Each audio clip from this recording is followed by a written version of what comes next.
दुनिया, जीवन, इसे आप जो भी कहें, समय समय पर हमारे रास्ते में कुछ बहुत ही भयानक चीजों को फेंकता है, और कभी कभी खुशी के दिन।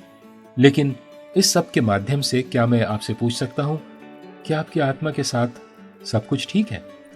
मैं हूं क्रिस्टोफर सिंह और आज के ताजा कार्यक्रम में एक बार फिर से आपका स्वागत है। आज हमारे पास परमेश्वर की आराधना में कुछ महान संगीत लिखा और गाया जा रहा है, और ये बहुत अच्छा है। लेकिन पुराने जमाने के कुछ भजन में कुछ खास ही बात थी। वो बहुत गहरे होते थे, जैसे हिरोशियो स्टैफर्ड द्वारा लिखा it's well with my soul, मेरी आत्मा के साथ सब कुछ ठीक है। ये भजन उनके 4 साल के बेटे की मृत्यु हो गई थी, और 1871 की ग्रेट शिकागो फायर में लगी आग ने उन्हें आर्थिक रूप से बिल्कुल बर्बाद कर दिया था।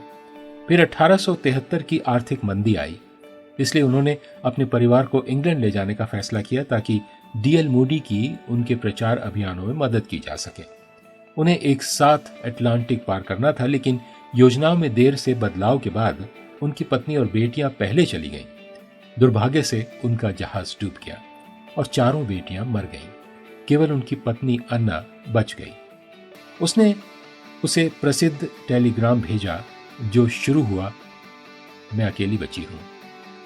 कुछ ही समय बाद वो इंग्लैंड के लिए रवाना हुए और इन शब्दों को उस यात्रा पर लिखने के लिए प्रेरित किया जहां उनकी बेटियों की मृत्यु हुई थी। जब शांति नदी की तरह मेरे रास्ते में आती है, जब समुद्र की तरह दुख आता है, मेरा जो कुछ भी है, तूने मुझे ये कहना सिखाया है, ठीक है मेरी आत्मा के साथ। It's well with my soul. बहुत खूब। ऐसे समय में ये शब्द उस व्यक्ति और उसके परमेश्वर के बीच एक गहरे संबंध से भी आ सकते हैं। परमेश्वर आज आपसे ये वचन कह रहा है।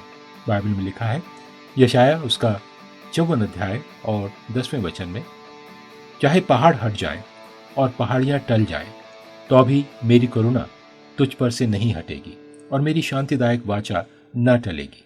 यहोवा जो तुझ पर दया करता है, उसका यही वचन है। आपकी आत्मा के साथ भी बहुत अच्छा है। It's well with my soul and it's well with your soul. यह परमेश्वर का ताजा वचन है आज आपके